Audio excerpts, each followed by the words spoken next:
G'day there, Guardians. Sorry I haven't been around much lately. My voice was completely gone, and you can probably tell that I still don't have it totally, but it's coming back pretty well.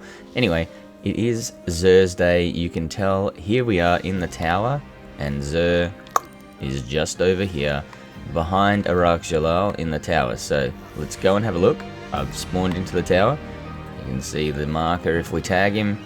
If you haven't seen Xur before when he is in the tower, when the flashpoint is on Mercury, for those, because there are people who don't have access to Mercury, if they don't have Curse of Osiris, Bungie have been kind enough to put Xur in the tower. So it's a social space that everyone has access to if you've completed the original campaign. Go up behind Dead Orbit, come up these stairs. The Lootapalooza key is just here if you haven't seen that before. And turn right, see Mr. Xur. Now, let's have a look and see what he's got this week. Excuse me. So he's got the tractor cannon, which is a shotgun, but it's an interesting one. It's fun. It's really fun to use, but it doesn't really do that much damage. Where the damage is done is when people slam into walls or get shot off of cliffs. Repulsive force, this weapon fires a powerful impulse to push enemies away. So it doesn't really do much damage when you actually fire. What the damage is like I said, it's environmental damage where you will either fire them outside the map or you will slam them really hard into walls. It's a bit like, think about the Phalanx shield, especially the Taken ones, where they shoot you with a blast from their shield. And you get slammed, and then you wonder why you die all the time if you get slammed into walls. It's the environmental damage that kills you. This is the same thing. Extended barrel, particle repeater, scientific method. Damaging an opponent temporarily increases speed and handling. So you can only really damage people. It's really fun in the Crucible if you get a chance to use it, because you can shoot people off of the map, shoot them into walls. But more importantly, yeah, it's those ones where you can actually knock them off of cliffs and things like that. It's just kind of fun. And composite stock. Obviously, we've got a weapon attack mod because it is an exotic weapon down here. About 305. Now, there is an ornament, and I have one with the ornament, but for some reason, I don't have the ornament on me. That's odd, because if I've got the ornament, then I should have access to it. Oh well, regardless. It's an orange, funky-looking ornament. Almost makes it look like it's a council worker. Anyway, the hunters have the Knucklehead radar, which has upgraded sensor pack. Where while you're aiming down sights, you've got your radar, and with a plasteel reinforcement mod, you've got increased resilience or increased health recovery. You can see if you run the health recovery mod down the bottom there, you have one stack of each. Mobility, resilience, and recovery. I'll just move my hunter around so you can see those.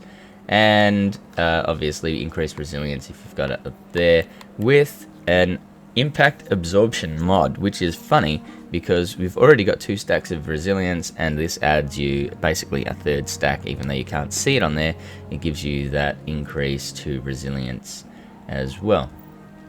For the Titans, we've got the ACTIUM war rig. This is a fun one to run around with an auto rifle. It automatically reloads a portion of your auto rifle's magazine from reserves when you run up and you oh sorry, no, this is ACTIUM war rig. Just while you're firing, if you just keep firing, it will constantly reload a portion of your magazine from your ammo reserve. So if you're running something like Sweet Business, for example, that has a massive magazine size, and it pops another 5 rounds into your magazine every second or so, you know, it isn't permanent, a permanent magazine, but it will actually extend the duration of running that mag.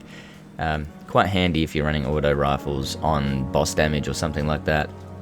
It means you don't have to crouch behind a rally barricade quite as much or quite as often, and is very handy when that barricade runs out. Increased resilience. Obviously, you've got that 2 stack of resilience down there, but we can move it to recovery if you choose the alternative mod. And of course, down here we've got a power munition loader, which means you've got increased reload speed for your equipped power weapon. So if you're running a rocket, well, you can reload that rocket a little bit quicker if you're running a sniper rifle. Same thing, you know the drill. So that is for the Titans, and transversive steps for the Warlock is the good old Destiny 1 exotic that came in for the Warlocks. While sprinting, movement speed is increased and energy weapons are automatically reloaded. Similar to the Destiny 1 exotic perk, except for while you were crouched, your movement speed was increased quite dramatically in Destiny 1. On Destiny 2, it's sprinting. So while you're sprinting, your movement speed is increased, so your sprint speed is even faster, everything goes quicker, and your energy weapons are automatically reloaded while you're sprinting. So keep that in mind. You can stow an energy weapon, or you can hold it, and it will automatically reload while you are running or sprinting. It has a mobility mod or a resilience mod, so you can drop that 2 stack of mobility down and increase your resilience, or your armor, I guess you could call it, and a self-repairing mod as well. It's got inbuilt recovery, and you stack it with this self-repairing mod as well. There you go. For consumables, we got the 3 of coins, 31 legendary shards, gives you 4 hours to increase the chance to get an exotic engram from various sources around the world. That'll be chests, public events, killing high impact, high value targets. All those types of things. That is an increased chance of getting an exotic. And of course, for Xur, the exotic fated isochronal engram that he is selling. The 97 legendary shards, you can pick up an fated engram or an isochronal engram from Xur, and it will give you an exotic item that you do not currently have. But bear in mind, if you pick up on your hunter and you've got all your hunter gear and you've got all the weapons, well, you're probably going to get a duplicate. But if you need, say, Titan boots, then go pick it up on your Titan, because you're likely to get those boots that you need. If you pick it up on one other character, that's it. You are done for the week, because it is one engram. Excuse me, everyone. It is 1 engram per week per account. So you've got 3 characters. If you pick it up on any one of those characters, that's it. You've done it for the whole week for all 3 characters. So you can't pick it up on each character. So choose wisely, and you'll find that you'll have a pretty good chance of getting what you're after. That's it for this week, Guardians. I hope you got something out of this video. Xur is in the tower. If you run through to the hangar, when you get to the hangar, turn left, go past the dead orbit dude, and go up the stairs that are kind of just behind him, hang a right, and you'll see Xur there. The best way to find him is if you tag him just like that. You can track him by pressing A on the Xbox or X on the PlayStation, and follow the marker, and you'll find him in the tower. Thanks for watching, Guardians. You can catch me on Twitter, Twitch, and on Instagram, BoylerRoom81. Thanks for watching. I'll see you next time.